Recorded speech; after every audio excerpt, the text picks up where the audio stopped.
أعوذ بالله من شر الشيطان الرجيم. أعوذ بالله من شر الشيطان الرجيم. أعوذ بالله من شر الشيطان الرجيم. بسم الله الرحمن الرحيم. والصلاة والسلام على رسول الله وعلى آله أما بعد. السلام عليكم ورحمة الله تعالى وبركاته جميع المؤمنين والمؤمنات. الحمد لله. أما سنزين على تغيي مورتي على منكم ka kisi ni nɛɛma ɲini ala fɛ ka jidan kuntigi kan n'o ye muhamadu ye a n'a ka so o kɔfɛ ka tanga ɲini ala fɛ ka bɔ jugu tɔɔrɔ la n'o ye ibilisa ye o kɔfɛ ka foli se bɛɛ lajɛlen ma maa o maa de bɛ gurupu in kan ni wagati in na gurupu les croyants cɛ fara muso kan a bɛ assalamu alaikum warahmatullah n'ala sɔnna an bɛ araba la novembre kalo tile 24 san 2021 bi ye araba ye novembre kalo tile 24 san 2021 inchallah. Alhamdulillah, on est le midi 52 minutes, il est 12h52 minutes exactement. Groupe Lada la ni heure nte wajulu ke eri aya fama programme yi mi dron dongo doni lanzara sella la seli ka ke o de programme yi ni lanzara sella aya fama mais nous, quand on les appelle des cas d'urgence, c'est-à-dire il faut rapidement intervenir. Parce que ça n'a pas de sens. En a dîner et avec un tien, quand c'est qu'il faut lanzara celle-là. Mbolo na fambate ola quoi. Nye vocal de soro. Est-ce que vocal il y a soro à partir de midi, entre midi 20 et midi 24 comme ça. Hakilta air la kosobe, mais c'est dans midi quand même. A vocal in soro là. Midi qu'on a de là.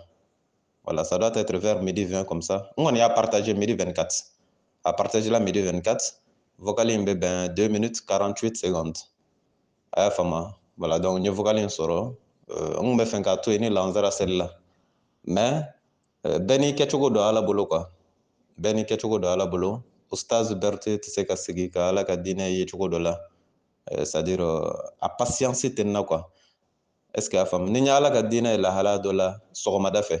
ni ne bɛ se ka dilan o sɔgɔma in na ne tɛ wulafɛla kɔnɔ ni ala ka dina la hala do la wulada fɛ ni ne bɛ se ka dilan o wulada in ne tɛ sini dugujɛ kɔnɔ donc o ye ne kɛcogoya ye c'est-à-dire il faut rapidement intervenir, c'est très important. Est-ce que a fam voilà parce que mɔgɔ ni t'i yɛrɛ bolo quoi n'i bɛ se ka dilan sisan n'i y'a to yen ko wulafɛ i b'a dilan yanni wulafɛ cɛ ni sala i ni mɔnɛ bɛ taa lahara parce que i tɛna sɔrɔ ka dilan n'i bɛ se ka dilan wulada in na n'i y'a to yen k'i b'a dilan sini sɔgɔma yanni sini sɔgɔma cɛ ni i ni bɔli la i ni mɔnɛ bɛ taa lahara parce que i tɛna sɔrɔ ka dilan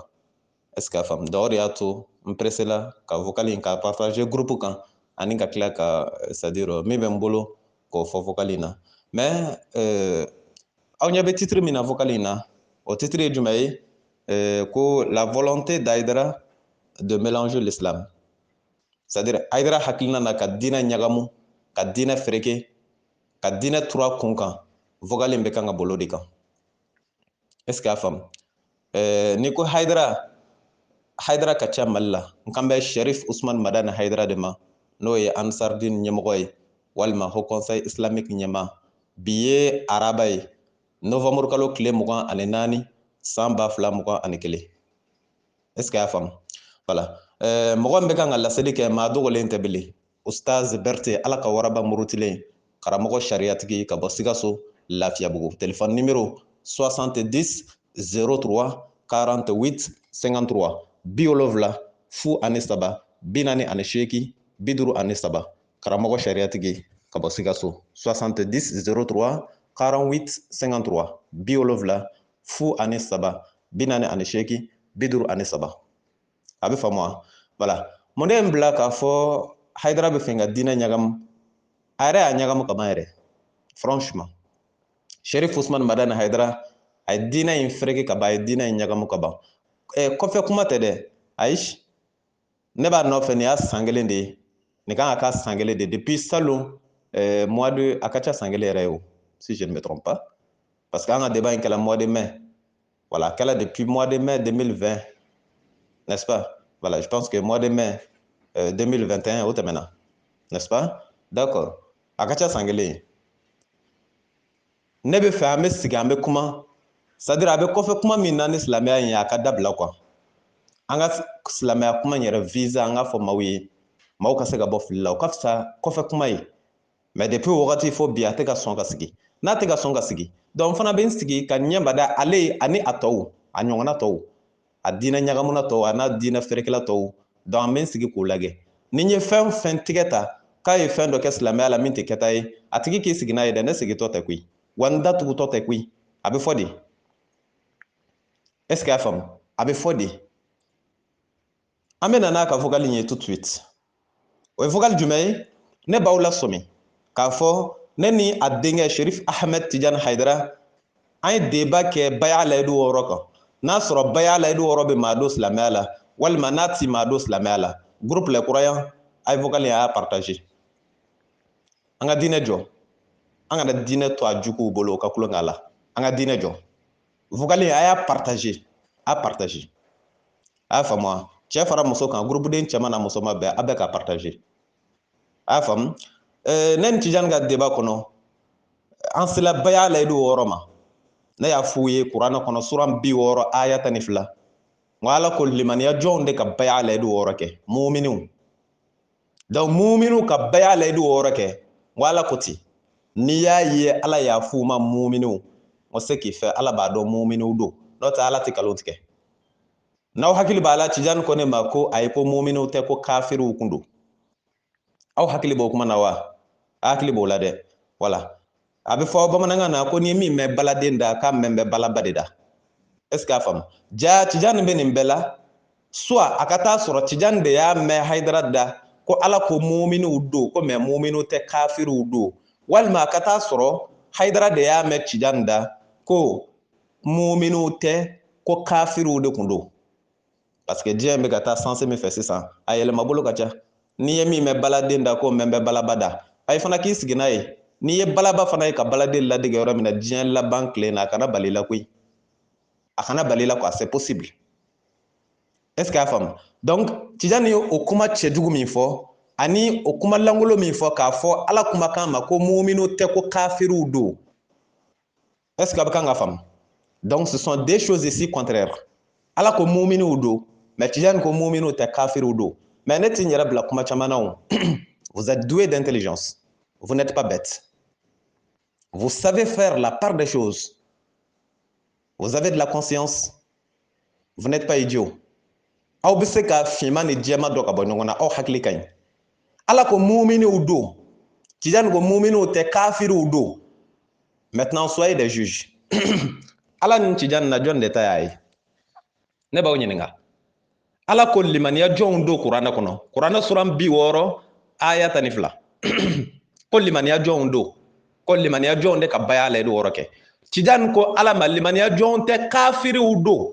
ala ko Tijani ma non kafiriw tɛ limaniya jɔnw don Tijani ko ala ma non ala limaniya jɔnw tɛ dɛ kafiri musow de kun don el kafirat ne b'aw ɲininka ala de ta y'a ye wa Tijani de ta y'a ye n'i ko Tijani ta y'a ye o jaabi b'i bolo yen n'i fana ko ala ta y'a ye o jaabi b'i bolo ne tɛna jaabi nɔ na est ce que y'a faamu an b'o la o kuma in min fɔla au lieu que o k'a ɲɛɲini ka kuma in corriger k'a bɔgɔ ka bɔ Tijani da au lieu o k'a yira Tijani na hey anw tɛna se ka jɛn n'a ye ka ala kumakan k'an bolo kalo ye diɲɛ bɛɛ ɲɛna foyi kana bɔ a la au lieu que a ka yira Tijani na hey i ye kuma min fɔ normalement n'i ma segin kɔ i kan ka wajulu dabila diɲɛ kɔnɔ au lieu o ka yira Tijani na nin y'a fakɛ yɛrɛ ka ɲi a fakɛ yɛrɛ ne y'a vocal partager sisan 2 minutes 48 secondes a bɛ kan ka a essayer ka kuma dɔw don mɔgɔw kunkolo la c'est pas possible i yɛrɛ ta kuma in kun n'a ju dɔ ka bɔ ɲɔgɔn na quoi kuma in laɲini yɛrɛ ye min ye i bɛ mélanger tu es tellement confus limaniya dɛ n'i kɛra limaniya jɔn ye i bɛ kɛ silamɛ ye dɛ silamɛya de kɔfɛ i bɛ kɛ limaniya jɔn ye dɛ ani n'i kɛra limaniya jɔn ye i bɛ kɛ silamɛ ye mais n'i kɛra mumini ye i ma kɛ silamɛ ye fɔlɔ c'est à dire kuma n t'a dɔn où ça va vous avez écouté ce vocal là non a ye vocal in lamɛn non vous avez compris quoi non soyons sincères aw ye mun faamu vocal in na dites-le moi a ye vocal in daminɛ ni yɔrɔ jumɛn ye ko ni bolisɔnna y'a ŋɛnɛya dɔrɔn k'a fɔ ale b'a ka boli bila ka don silamɛya la ko y'a kɛlen k'a bɛ fɔ a ma ko mumin est ce que y'a faamu k'a bɛ fɔ a ma mumin k'a kun kɛ a y'a ŋɛnɛya dɔrɔn ka boli bila ka taa k'a bɛ taa don silamɛya la ka depuis a y'o miiri a kɔnɔ yɔrɔ min na k'a fɔla ma ko mumin ko limaniya jɔ k'a fɔla ma mumin ko limaniya jɔ ko mun na ko parce que k'a dan bɛ ala la bon o yɔrɔ in na ne tɛna kuma caman kɛ o yɔrɔ in na mais n bɛ min fɔ a ye a k'a dɔn hali ni bolisɔnna in dala ala la mais ka da ala la dama tɛ limaniya jɔsen bɛɛ ye o n ko limaniya jɔsen ye 6 de 7 de plutôt 6 tɛ dɛ 7 de don est ce que y'a faamu donc bolisɔnna in ka ban a ka boli ye ka da ala la o dɔrɔn tɛ se k'a kɛ mumini ye o parce que mɔgɔ ye mumini ye tuma jumɛn limaniya sen 7 de ala dɔrɔn t'a ye koyi n'a dala ala la sen tɔw dun n ko limaniya sen 7 ye a sen fɔlɔ de ye ka da la ko ala bɛ yen o tɛ kelen ye wa a sen filanan i ka antu umina bi malaikatillah i ka da ala ka mɛlɛkɛw la k'o bɛ yen o tɛ fila ye a sen sabanan antu umina bi kutubillah i ka da ala ka gafe jigilenw na o tɛ saba ye wa ala kumakanw a naaninan antu umina bi liqa'illah yani bil yawmil akhir i ka da lahara don na k'a bɛ se o tɛ naani ye a duurunan antu umina bi rusulillah i ka da ala ka ciden na ala ka kiraw ala ye kira minnu ci i ka da olu la cidenw o tɛ duuru ye wa a wɔɔrɔnan an tu'mina bil ba'as i ka da saga kunu na k'a dɔn n'i sala sacogo lahara bɛ kunu o tɛ wɔɔrɔ ye a wolonfilanan n'a laban an tu'mina bil qadar khayrihi wa sharrihi i ka da latigɛ la hɛrɛ ma n'a tɔɔrɔ ma n k'o de ye limaniya jɔsenw ye yala ustaz Berete de ye nin dilan wa ne ma nin dilan dɛ a ye kuranɛ dayɛlɛ suratul bakara aya 177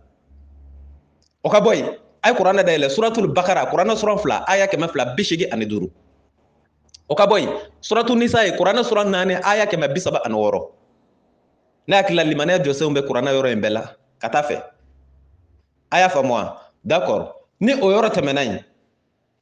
munna ne ko n tɛna kuma caman kɛ yen parce que a ye limaniya jɔsen kelen dɔrɔn de ta ko ni bolisɔnna in ko k'a bɛ fɔ a ma k'a dala ala la n'a dan bɛ ala la jɔsen tɔw don jɔn de bɛna olu fɔ a ye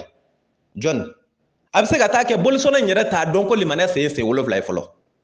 a bɛ fɔ o ma mumin cogo di mɔgɔ min tɛ limaniya jɔsen yɛrɛ bɛɛ dɔn ko parce que a ye boli bila ka taa ala fɛ yen wa mais a ye boli bila ka taa ala fɛ a bɛ fɛn ka kɛ mumin de ye a n'a kɛla mumin ye olu tɛ kelen ye dɛ c'est à dire a ye sira ye a bɛ ka sira de ye quoi a bɛ fɛn ka sira in de minɛ jɔn de b'a dɛmɛ ka sira in tɔ yira a la e min ko i ye diinɛ maa ye e de b'a fɔ d'accord ni k'i bɛ boli bila boli ka da ala la ala dɔrɔn tɛ dɛ i bɛ da ala ka mɛlɛkɛw la ka d'a kan a b'i ɲininka mɛlɛkɛw olu ye jumɛn ye bele i b'a fɔ mɛlɛkɛw bɛ tan o bɛ tan o bɛ tan o bɛ tan i b'a fɔ a ye i bɛ da ala ka gafe jigilenw na kuranɛ y'a dɔ ye i b'o fana ɲɛfɔ a ye f'a k'o dɔn ensuite i b'a fɔ a ye nin bɛɛ la lahara bɛ se da o fana na kana da ala dɔrɔn na dɛ da la ko lahara bɛ se est ce que y'a faamu ensuite i b'a yira a la ala ka kira a ka da la n'a ka da ciden tɔw la o tɛ duuru ye a wɔɔrɔnan i b'a fɔ a ye i sala sacogo i bɛ kunu a bɛ se ka taa sɔrɔ a tɛ ninnu si dɔn yɛrɛ donc il suffit pas seulement que ko a ka fɔ k'a dan bɛ ala la k'o b'a kɛ mumin ye o dɔrɔn t'a kɛ mumin ye dɛ o tɛ can kuma ye dɛ n'a sɔrɔ ka da ala la o dɔrɔn tun ye mumin ye limaniya jɔsen tɔ ninnu ala tun tɛ n'o jigi o limaniya sen 7 de ala dun ko kuranɛ sura 4 aya 136 n'i dala kelen na n'i ma da tɔw la 0 de b'i bolo dɛ n'i dala ala la n'i ma da sen 6 tɔ la fu de b'i bolo parce que limaniya jɔsenw b'i n'a fɔ téléphone numéro de est ce que a faamu n'i ka téléphone numéro ye numéro 7 de chiffre 7 ni mɔgɔ min ye chiffre 6 don n'a ma 7nan don n'i ye ok ta a bɛ f'i ye k'a ma dafa a tɛ taa yɔrɔ si donc limaniya jɔsen fana n'i dala 3 la a tɔ 4 n'i ma da o la 0 n'i dala 4 na a tɔ 3 n'i ma da o la 0 n'i dala 5 la a tɔ 2 n'i ma da la 0 n'i dala 6 la hali ni kelen dɔrɔn y'i jɛ 0 téléphone numéro de don i bɛ da bɛɛ de la ɲɔgɔn fɛ donc n b'o yɔrɔ a ka o yɔrɔnin lakile mais kuma yɛrɛ tɛ nin nɔfɛ kosɛbɛ o parce que nin na c'est comme nin tɛ fɛnba ye quoi nin tɛ fɛnba ye mun na parce que c'est à dire a y'a ɲagamu yɔrɔ min na an ma se o yɔrɔ ma fɔlɔ est ce que y'a faamu parce que nin yɔrɔ in na ko k'a dala ko ni bolisɔnna in dala ala la donc o y'a kɛlen ye mumini ye n bɛ k'a ta dafa yan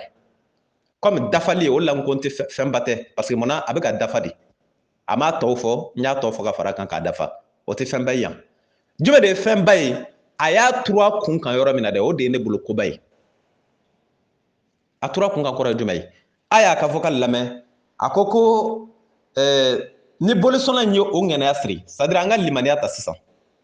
a y'a faamu wa ko bon a y'o limaniya in min ta ko a bɛ taa don silamɛya la n'o limaniya de ye est ce que a bɛ kan ka faamu k'o de ye limaniya fɔlɔ ye mais depuis yan aw k'a dɔn limaniya fɔlɔ ni limaniya filanan tɛ yen dɛ limaniya kelen de bɛ yen a bɛ kan ka faamu comme ale y'a tila tila k'a ɲagamu ɲagamu k'a fereke ferekelen kun tɛ dɔwɛrɛ ye dɛ depuis a fɔla ye baya la i bɛ wɔrɔ ti maa don silamɛya la ala dun kɛn bɛ k'o fɔ kuranɛ kɔnɔ effectivement baya la i bɛ wɔrɔ ti maa don silamɛya la sabu baya la i bɛ wɔrɔ dila muminiw de ma baya la i bɛ wɔrɔ y'a sɔrɔ muminiw don a mɛnna donc pour k'o kuma nangari donc o de y'a don wo n'a bɔ wo cɛ k'a tunami k'a gɔlɔ k'a ŋana k'a tile fo ka taa bɛn effectivement baya la i bɛ wɔrɔ de bɛ maa don silamɛya la heyi min b'a kɔnɔ o dɔrɔn de filɛ nin ye tan o de ti ɲɛ sɔrɔ k'anw balolen to yen kuma bɛ yen de o de kama a ye limaniya in tila ka taa kɛ ko limaniya tilayɔrɔ fila a tɔgɔ de ko limaniya qualité fila ko limaniya fɔlɔ ani limaniya filanan mais limaniya fɔlɔ ni limaniya filanan o fana ye sugu jumɛn ye limaniya fɔlɔ ani limaniya filanan o fana ye sugu jumɛn ye aw y'o mɛn min ko limaniya ye fila ye limaniya fɔlɔ ani limaniya filanan fɔlɔ in ye jumɛn ye filanan in dun ye jumɛn ye a bɛ kan ka aw t'o kɔrɔ dɔn dɛ fɔlɔ in o ye limaniya yɛrɛ yɛrɛ ye a y'a faamu maintenant filanan o ye olu ka baya la i bɛ wɔɔrɔ ye parce que yɔrɔ min na a taara fɔ ko mumini musow tɛ k'u ma don silamɛya la fɔlɔ a bɛ fɛ ka mun de fɔ o bɛna don silamɛya la tuma min na n'o ye baya la i bɛ wɔɔrɔ kɛ donc o de ye limaniya filanan ye hayidara ye kalon tigɛ o tɛ tiɲɛ ye baya la i bɛ wɔɔrɔ tɛ limaniya ye est ce que a bɛ kan ka faamu baya la i bɛ wɔɔrɔ tɛ limaniya ye ne ni Tijani ka débat kɔnɔ Tijani y'o de fɔ ko limaniya yɛrɛ de ko baya yɛrɛ de ye limaniya ye o ye kalon kuma de baya ye baya de limaniya ye limaniya de est ce que a faamu baya o ye baya ye limaniya o ye limaniya ye fɛn fila de don kelen tɛ o aw bɛ se ka na vi kɛ kuma jɔlaw la a ti sin can na a k'a fɔ mɔgɔw ye a ko mɔgɔw ma baya la i bɛ wɔɔrɔ de bɛ maa kɛ silamɛ o ti can ye jaa limaniya de tun bɛ maa kɛ silamɛ ye a tɛ sin o la o b'u ban ka sɔrɔ k'a kɛ ŋana ni gɔlɔgɔlɔ la ala kuma kan bɛ se ka ŋana k'a kuru k'a gɔlɔ pour que a ka bɛn ni aw ta ye aw k'a dɔn o ti ɲɛ sɔrɔ k'anw balolen to yen a y'a faamu wa an badenw limaniya fila tɛ yen dɛ limaniya kelen de bɛ yen a kan bɛ min ma ko limaniya fɔlɔ o de ye limaniya yɛrɛ yɛrɛ ye a taara min ŋana ka don ko filanan dɛ o y'u ka baya la i bɛ wɔɔrɔ a bɛ fɛ k'o de ŋana k'o kɛ limaniya dɔ de ye ka limaniya yɛlɛma k'a kɛ fila ye fila tɛ dɛ parce que a jɔliw la o ala ko limaniya jɔn de ka baya la i bɛ wɔɔrɔ kɛ n'o kuma kɛla can ye bɛɛ olu mako bɛ sa de parce que n'a fɔla limaniya jɔn ka baya la i bɛ wɔɔrɔ kɛ e kɔni b'a dɔn tigitigi baya la i bɛ wɔɔrɔ nana sɔrɔ limaniya jɔn don kaban e b'o dɔn maintenant pour que o de ɲagabɔ aw kunkolo la o ko non baya nana sɔrɔ limaniya jɔn tɛ dɛ ko baya nana sɔrɔ kafiriw don o de la Tijani ko muminiw kun tɛ ko kafiriw de kun don pour que k'a yira sisan baya de bɛ n'o kɛ muminiw ye sisan n'o sabatila o bɛ k'i n'a fɔ baya de bɛ n'o don silamɛya la donc o bɛ ala ka limaniya fɔlɔ in o yɛrɛ ɲuman o b'o galo ka bɔ yen donc ka sɔrɔ ka na n'o ka copier coller ye sisan k'o kɛ limaniya yɛrɛ yɛrɛ ye k'o kɛ i n'a fɔ o de b'i don o t'i don dɛ o ye baya de ye o di b'i ma den mumin o tɛ limaniya ye n'o ma nin kɛ o bɛna jumɛn kɛ sa min tɛ min ye i y'o kɛ o ye diyagoya kɔni don n'i ye numansen in don kininsen na i bɛ taa kininsen kɔni don numansen na parce que kininsen tɛna dɔwɛrɛ sɔrɔ o numan samara e y'o don kininsen na numansen bɛna don jumɛn la i bɛ numan kininsen samara fana ta k'o don numansen na o la samara sen fila i b'o sɔrɔ sinon i bɛ taama samara sen kelen o ɲɛsiranya kama olu ye o k'a fɔ jaa an kɛn bɛ ka samara numansen de don kininsen na koyi a to an ka numansen in bɔ an k'o don numansen na ka kininsen ta k'o don kininsen na o ɲɛsiranya kama dɛ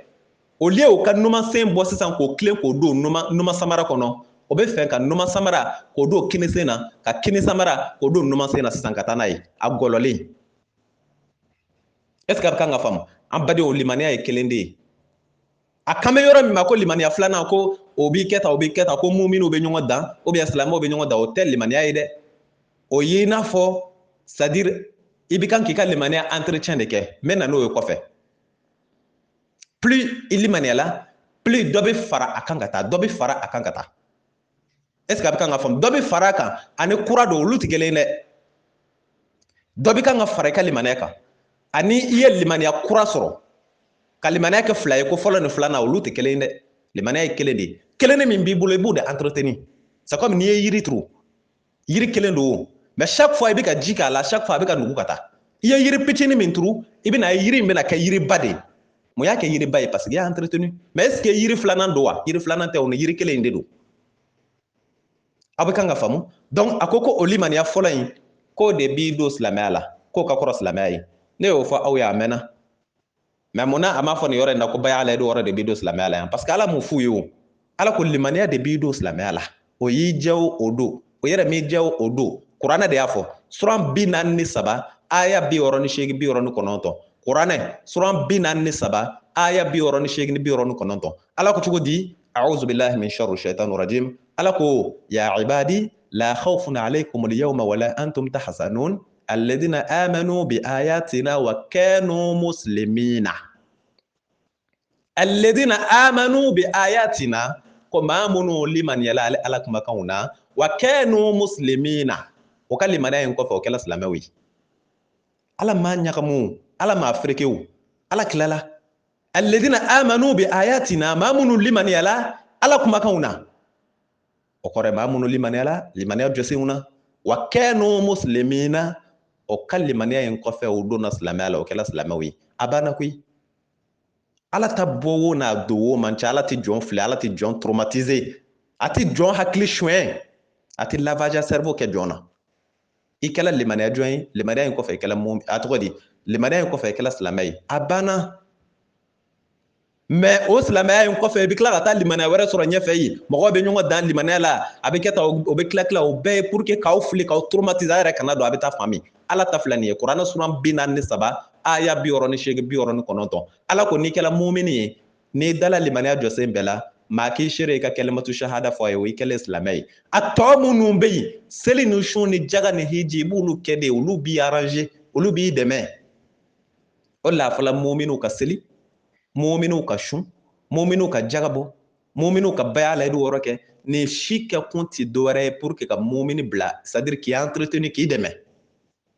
a bɛ kan ka faamu wa donc a ko yɔrɔ min fana na ko baya la i b'o yɔrɔ a tɔgɔ de ko limaniya ka kɔrɔ silamɛya ye limaniya ka kɔrɔ silamɛya ye ale ma kɛ maa fɔlɔ ye ne y'o fɔ aw ye dɛ limaniya ka kɔrɔ silamɛya ye o tɛ se k'a yɛlɛma kuranɛ de don i n'a fɔ n bɔla k'a fɔ aw ye cogo min na sisan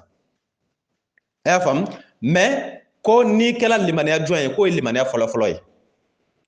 ko o kɔfɛ k'i bɛ kɛ silamɛ ye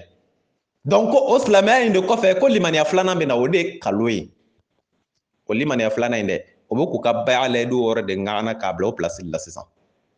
o de la o ma limaniya fɔlɔ in jate fɛn yɛrɛ ye o de la olu ye o limaniya fɔlɔ tigiw wele ko kafiriw maa bɛ se ka kɛ mumini ye ka tila ka kɛ kafiri ye ɲɔgɔn fɛ an ko mumini de kɔrɔ ye maa min tɛ kafiri ye limaniya jɔn est ce que aw bɛ kan ka faamu mais ni aw y'a ye o ye jafariya sɔrɔ ka se k'o mumini kelenw wele kafiriw parce que n'u muminiw kɛla mumini sɛbɛ ye olu ka laɲini tɛ sɔrɔ o kuma bɛɛ de filɛ nin ye o mumini fɔlɔ in mana kɛ muminiya yɛrɛ ye dɛ olu mako sala parce que baya la i yɔrɔ tɛna se ka maa don silamɛya la bilen maintenant pour que k'o muminiya fɔlɔ in kɛ zéro ye ka kura wuruji ci o kan k'o kɛ fu ye o la fɔla k'o mumini fɔlɔw de ye kafiriw ye o ka fɔ la kuma bɛɛ de filɛ donc ni fɔlɔ kɛla zéro ye donc olu ta bɛ na sisan olu ta de bɛ k'a yɛrɛ ye a ŋana kun na gɔlɔgɔlɔ kun bɛɛ de filɛ nin ye tan o de la aw y'a mɛn o Sherif Usman Madani Haidara kelen na k'a fɔla yɔrɔ min na kuranɛ kɔnɔ a'udhu billahi min sharri shaitanir rajim ko iza ja'aka al-mu'minat ko ni mu'mini musow nana ko bɛ baya la i b'o yɔrɔ kɛ ko mu'mini musow tɛ dɛ k'o ma don silamɛya la fɔlɔ dɛ k'o ma don silamɛya la fɔlɔ e dun ko mu'mini fɔlɔ-fɔlɔw ko o mu'miniya de bɛ mɔgɔ permettre ka taa don silamɛya la o tuma na o c'est à dire ninnu yɛrɛw bɛ ko ninnu kɛ kɛcogo la n'o yɛrɛw tɛ ni u yɛrɛw tɛ n'i k'i b'a ladege o nɔfɛ i yɛrɛ tɛ se yɛrɛ tellement o da jɔn bɛ nin kuma qualité ninnu na ni diinɛ tiɲɛkan ninnu na o da jɔn b'a la dilanko cɛɲi de b'u bolo ni e min k'i bɛ fɛ ka diinɛ jɔ i tɛ se ka segin o ta kan i n'a fɔ o y'a fɔ cogo min quoi c'est pas possible yɔrɔ min yɛrɛ la ala ka muminiw sela ka bɔ yen k'olu kɛ kafiriw ye n'i ma ko u ɲɔgɔnnaw ye i tɛ se k'o kɛ parce que ala ye min kɛ min ye i b'o kɛ o ye hali n'i ma kalan hali n'i tɛ kuranɛ dɔn e kɔni b'a dɔn ala ye min kɛ min ye o y'o ye sa jɔn de bɛ diɲɛ kɔnɔ k'i hakili dafalen don ko ala bɛ se k'a fɔ kɔɔri ma k'a jɛlen don i k'a fɔ nɔ ko jɛma tɛ ko bilenma don jɔn de bɛ diɲɛ kɔnɔ k'i hakili dafalen don k'ala bɛ se k'a fɔ fɛn dɔ ma ko fila e k'a fɔ fila tɛ ko saba don ni e ka laɲini tɛ fɛn dɔ ye donc ni ala ko muminiw do ni y'a ye o ko ko muminu tɛ kafiriw do ka laɲini ye fɛn dɔ de e kan k'o de dɔn mɛnɛ hali n'o ma fɔ e kan k'o dɔn n'a sɔrɔ n'i ma kalan kuranɛ lajɛ suran 60 aya 12 sɛbɛn bɛ yen ko muminiw de ko limaniya jɔnw ne de y'o sɛbɛn wa ayi e de y'a sɛbɛn wa ayi jɔn de y'a fɔ ala de y'a fɔ muminiw de tɛ wa mais ni muminiw tɛ mun na ala ko muminiw do ou bien ala bɛ kalon tigɛ de ala tɛ kalon tigɛ mais ni ala ko muminiw do mun na o Sherif Usman Madani Haidara n'a ka mɔgɔw ko muminiw tɛ ko kafiriw do e t'o ɲɛdɔn e t'a dɔn ko fɛn dɔ bɛ yen parce que ni ala ta in kɛla tiɲɛ ye olu ta bɛ kɛ kalo ye parce que olu de ko baya la i do yɔrɔ bɛ maa don silamɛya la ala ko non baya la i do yɔrɔ tɛ maa don silamɛya la dɛ baya la i do yɔrɔ bɛ na sɔrɔ i ye mumini de ye donc pour que ka ala ka o kumakan in galo ka bɔ yen o ko non ala ko mumini do yɔrɔ min na o tɛ tiɲɛ ye ko kafiri do donc a bɛ kɛ mumini ye tuma jumɛn n'a ye olu ka baya la i do yɔrɔ kɛ a bɛ kɛ mumini ye e mako bɛ détail jumɛn na belen nin ko la tu as besoin encore de quel détail mais ne ta la kuma caman tɛ ne ta la o bɛ ne si dɔn a y'a f'u ye ɲɔgɔn kɔfɛ kuma tɛ dɛ yɔrɔ jan kuma o t'a la ne dafalen de bɛ yan Sikaso n'o y'a ɲagamu ka ne sɔrɔ yan n b'a woloma k'o sɔrɔ yen a bɛ faamu wa donc kuma caman tɛ nin ko in na belen an bɛ n'i jɔ yan fɛn in ɲɛ ye min ye nin ɲɛ ye min ye dɔrɔn a ɲɛ dɔlen don limaniya in de ye supasuma ye a y'o mɛn a yɛrɛ ka vocal la limaniya de don a y'aw tromper yɔrɔ min na a taara limaniya filanan dilan yɔrɔ min na k'o kɛ baya la i do yɔrɔ ye o de ye trompeli yɔrɔ ye parce que n'o ma kɛ ça ne va pas aller a faamuna limaniya fɔlɔfɔlɔ in o de y'a yɛrɛ yɛrɛ ye o limaniya in ye sen 7 ye n y'o sen 7 di aw ma i ka da la ko ala bɛ yen ka da ala ka mɛlɛkɛw la k'u bɛ yen ka da ala kumakanw na ka da lahara don na ka da ala ka cidenw na ka da sagakunu na ka da latigɛ la n'i y'o danaya sɔrɔ i bɛ maa mumin dɔ k'i seere ka kalimatu shahada fɔ a ye o kalimatu shahada n'i y'o fɔ a bɛ fɔ ko i ye mumini ye i ye limaniya jɔn ye mumini o y'a arabukanlama de limaniya jɔn o y'a bamanankanlama de e ma kɛ o mumini ye sisan wa d'accord i tilala tɔ minnu bɛ yen olu ye jumɛn ye seli a ye kuranɛ dayɛlɛ a suran 14 aya 31 ala ko limaniya jɔn de ka seli kuranɛ suran 4 aya 103 ala ko limaniya jɔn de ka seli est ce que a bɛ kan ka faamu a dɔ fana ye jumɛn ye o ye sun ye o fana din b'i ma de mumin i k'i yɛrɛ dɛmɛ n'a ye a ye kuranɛ dayɛlɛ suratul bakara aya 183 ala ko muminiw de ka sun kuma gɛlɛma bɛ nin na wa a dɔ fana ye jumɛn ye a dɔ ye disabiri ye ala ko limaniya jɔnmusow de ka disa don a ye kuranɛ dayɛlɛ sura 24 aya 31 sura 33 aya 59 ala ko mumini musow de ka disa don a dɔ ye jumɛn ye jumaseli a ye kuranɛ dayɛlɛ sura 62 aya 9 ala ko muminiw de ka jumaseli est ce que a bɛ kan ka faamu a dɔ fana ye jumɛn ye a dɔ ye baya la i do wɔɔrɔ ye a ye kuranɛ dayɛlɛ sura 60 aya 12 ala ko muminiw de ka baya la i do wɔɔrɔ kɛ kuma banna koyi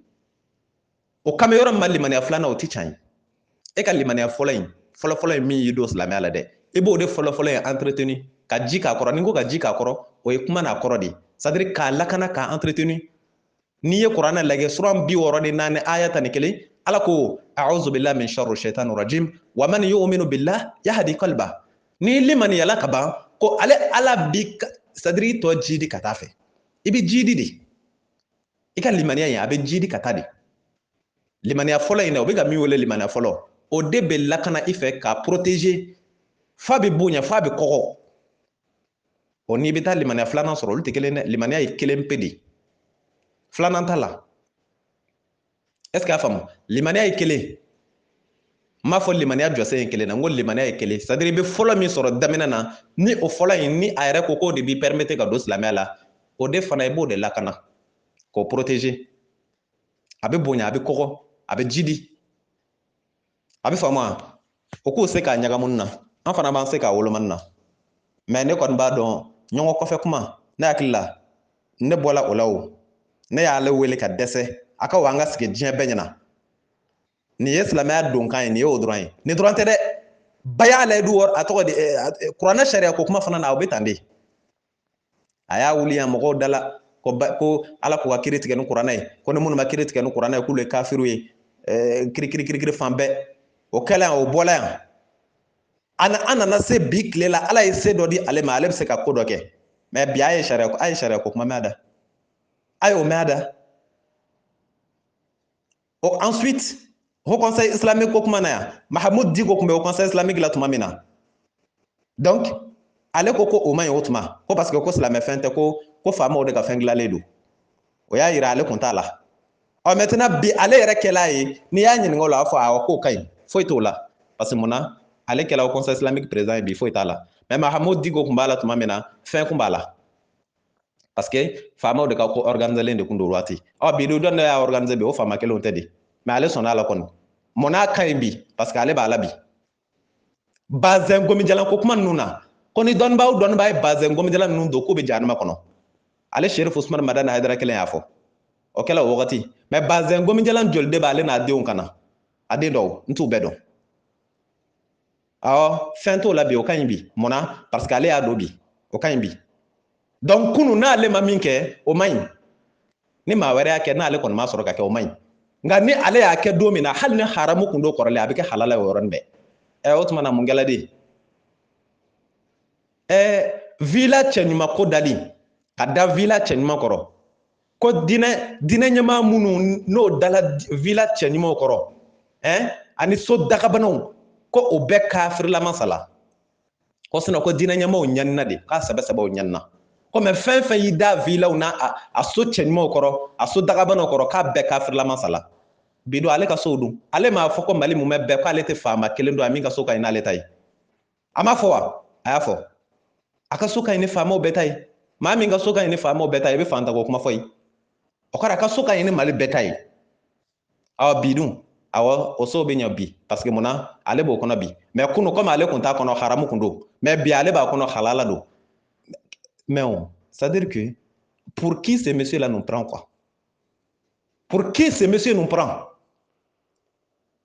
nous traite-t-il de bêtes ou des idiots ou des ignorants ou des gens qui ne savent même pas leur propre nom Hayidara bɛ k'an lajɛ i n'a fɔ an tɛ se k'an tɔgɔ de sɛbɛn wa ou bien a bɛ k'an lajɛ i n'a fɔ c'est-à-dire hakili de t'an kun na wa ou bien il nous traite de bêtes comme lagalagatɔw ou des idiots mɔgɔ mun tɛ da dɔn il faut qu'il cesse nin bɛɛ ye prévu de ye k'a d'i ma kelen kelen aw k'a dɔn a bɛ ka diinɛ in tura kun kan contexte min kɔnɔ kunu a tun bɛ ka min fɔ k'o y'a yɛrɛ yɛrɛ ye bi a bɛ ka min kɛ o ni kunu ta tɛ kelen ye mais hali bi t'a yɛrɛ yɛrɛ ye